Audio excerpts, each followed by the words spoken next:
Hey guys, and welcome back to another ProGuides video. My name is Dan, and today we're going to go over the top 5 changes in 7.27 that you can abuse to get some easy MMR. Patch 7.27 has only been out for a few days, and everyone is still trying to figure out the meta. However, we're here to give you what we think are the best changes that you should be looking to try out. Alright everybody, today's question of the day will be, what hero do you predict will receive the biggest nerf in the next patch? Now let's get right into the video.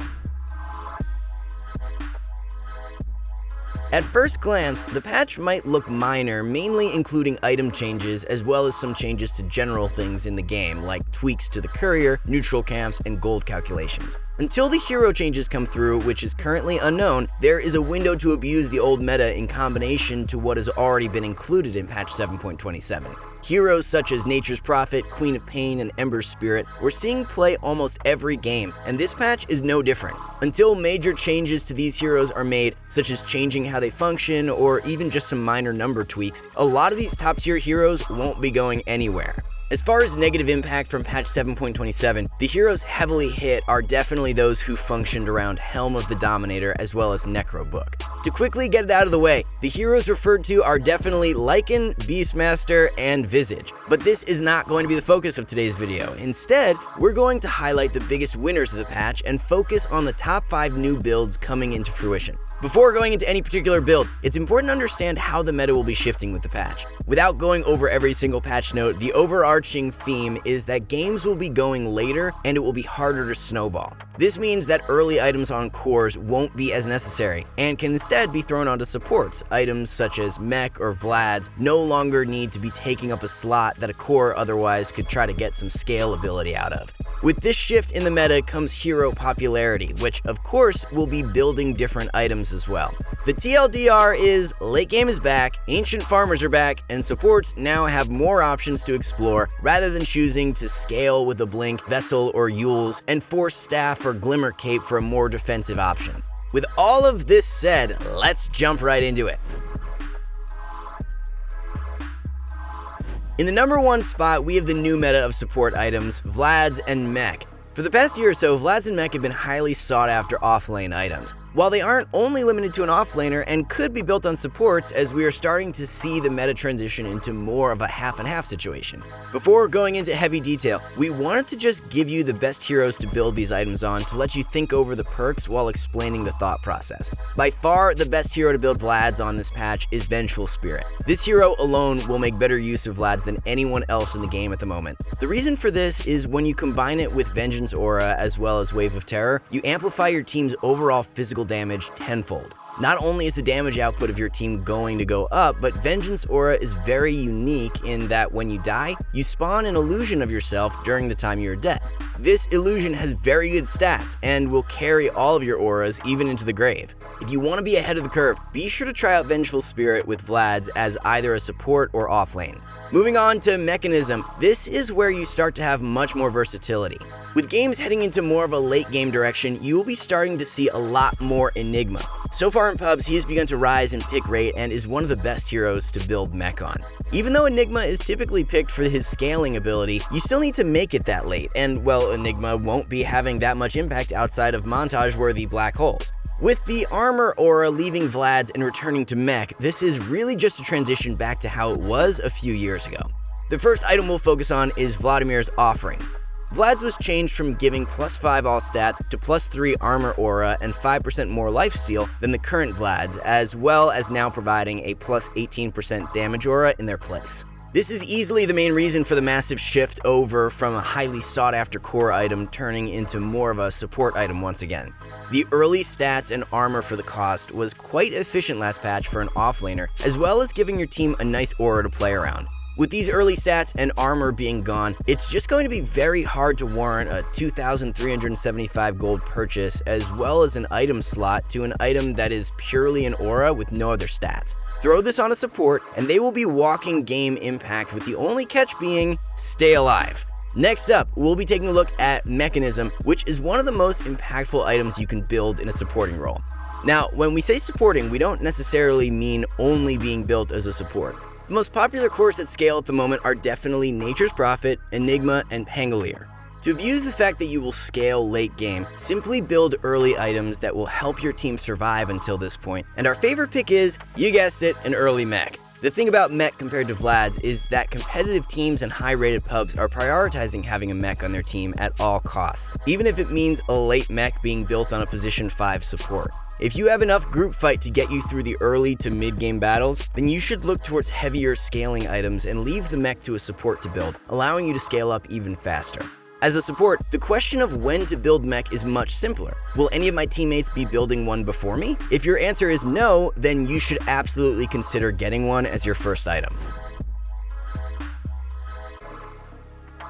In the second place spot, we have the new Orchid Malevolence. The breadwinner of this Orchid change is definitely going to Nature's Prophet. Nature's is simply overpowered. He has been since last patch, and this change certainly is going to help you even more. This item has been receiving tiny buffs to its cost for a long time. When compared to the cost of Orchid during the Storm Spirit days of 2015, it has gone down from 4,125 to 3,875. While 250 gold might not sound like a lot, the way it's had its cost reduced is what plays such a big role. It wasn't taking away gold from a recipe, but all the components have slowly been buffed, specifically Sage's Mask. The build up to Orchid is 2 Oblivion Staffs who seemingly got buffs for no apparent reason, receiving +5 damage this patch. Not only will you find yourself doing more damage before you get your Orchid, but most importantly, with this earlier timing, you can change the state of the game drastically. Orchid being a 3,925 gold purchase last patch meant that in order to counter it by simply removing the silence, you only had to spend about 2,700 on a Yule's Scepter, or someone naturally building a BKB or Lotus in the game, in turn also countering the Orchid. This isn't the case anymore. Orchid has been and will be a snowballing item to deal with, silencing up important heroes who otherwise would be difficult to deal with. To name a few, Storm Spirit, Ember Spirit, defensive support backliners like Shadow Demon or Chen, and many more. With this increased window of opportunity, heroes who already built Orchid were ones that typically wanted to snowball anyway and can now do so even earlier. Heroes to consider this item on are Nature's Prophet, Broodmother, Storm Spirit, and any hero when you need to counter the enemy with a silence.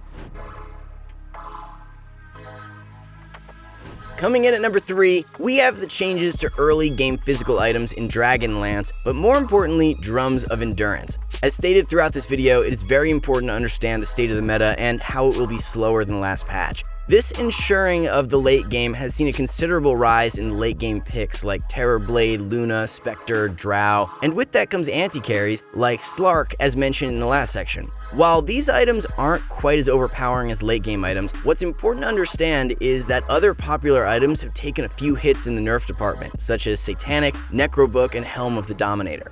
The heroes you will mainly see relevance for these items as Drums and Dragonlance being built on early heroes who need help getting some early value stats out of their first purchase so that they can go late game without being too heavy of a burden.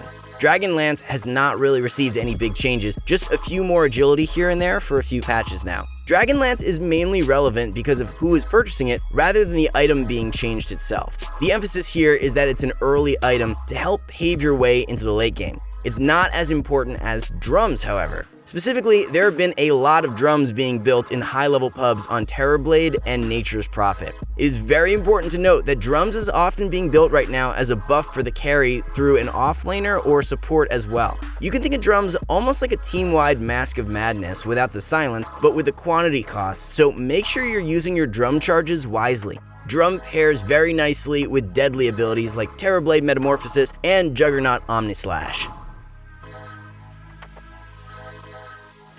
What comes next is in direct response to all the things previously mentioned. With a shift in a late game heavy meta comes the response to ultimately counter it. Coming in at the 4th spot are the changes to Monkey King Bar as well as Silver Edge. Monkey King Bar, or MKB, has become more and more popular since a few patches ago. What started off as a niche cheese pickup on Wind Ranger has become almost a replacement to an efficient 2nd or 3rd damage option for most cores. MKB is definitely the most efficient damage item you can purchase if you don't have any other damage items. While something like a Desolator or a Yasha upgrade is very common to see in a scaling core, what makes MKB unique is that it offers you a way to counter evasion, which as a mechanic can be quite frustrating to deal with when you have no answers for it. The main source of evasion will come from Heaven's Halberd or Butterfly. These two items are incredibly common to be found on a core that scales, so building preemptively to deal with this, or even in response, is an awesome option to have. While it may not be as desirable as an option for some heroes who want raw damage with, say, a Desolator or stat items, the changes to MKB have turned it into a much better DPS option than previously.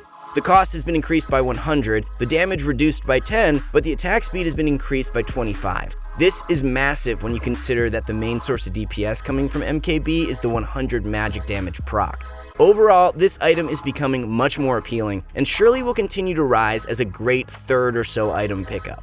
Lastly, for the carry items is the new and improved Silver Edge. Of all the items changed in this patch, Silver Edge is surely one of the most talked about right now. The main reason you will be seeing this item is in direct response to heroes that need to have their passives broken. The only other time this isn't the case is someone who naturally wanted to build a Shadow Blade in the first place, such as Slark, the absolute breadwinner of this change. Echo Saber has been an item that is quite good for how efficient the cost is. The main reason it slowly fell out of the meta is because of two reasons. The heroes purchasing it fell out of the meta, and because it was hard to warrant an item slot to an item that built into nothing. Silver Edge has brought Echo Saber into a whole new light, and has seen a big increase in purchases since this patch for this reason. Silver Edge, on the other hand, was and still mainly will be used to break the passives of an enemy who otherwise would be almost impossible to deal with. The main two heroes to look towards when questioning whether to build this item are Bristleback and Spectre. Speaking of Spectre, this hero has seen an increase in hero picks due to the nature of how games are naturally going a bit longer. Spectre has and always will be one of the kings of late game, so with this comes the response of how do you counter it? Well, to be as blunt as possible, this change to Silver Edge has changed the game massively for Slark, and much less for anyone else. It can definitely still be picked up on some heroes like Troll or Sven, but it pales in comparison to what it can do on Slark. Players like Ana and Sumail are already abusing Silver Edge on Slark a ton, so be sure to check this one out. Last, coming in at the 5th spot is the changes to Veil of Discord. The most important thing to notice about the changes to Veil is the overall cost has been reduced by 500 gold. With this, though, inevitably came nerfs to the power of Veil, where it lost 2% spell amplification, -5 attributes going from +9 to +4, as well as a 5-second increase in cooldown. Overall, these changes to Veil have made it much more viable despite the nerfs. Where this item will be built now is support heroes who already were purchasing this item, now making it easier to afford. The main heroes seen so far favoring Veil of Discord are Earth Spirit, Puck, Snapfire, and Phoenix. The main reason for this is that the item was simply not strong enough to be picked up on cores. Instead, they have made a clear decision to turn this item around into more of a support item. Sure, you can still build this item on a core, but with its low cost and more mediocre stats, it should be less appealing than it already was as a core, as you won't have the slots to hold it. When you think about the slot usage, you start to really see where this item comes into play as a support. The reality of it is that Veil was and is purchased for the use which places a debuff on enemy units in an AoE, making them take increased magic damage. Anyone can place this debuff on enemies, so it only makes sense to allow a support to do this job rather than a core. Lots of meta heroes that benefit from this item at the moment are cores who cannot afford the item slot, such as Void Spirit, Leshrac, Ember Spirit, and Sand King. Veil is an excellent way to give your team just that bit of extra burst magic damage. Burst damage is becoming increasingly important as Dota evolves, giving the opponent less time to think on their toes and come up with ways to split you up on the map or how to win an ongoing teamfight. Having this impact come from a support will have a very high impact coming from a role that is expected to have much less than a core.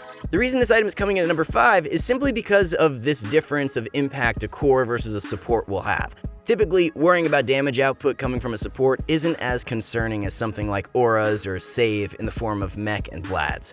Alright guys, that's it for our video today. We hope you learned something new and can take some of these ideas into your games and get some wins. With that being said, thank you so much for watching. If you enjoyed this video, please be sure to like, subscribe, and comment letting us know what you want to see next. And I will see you guys in the next one.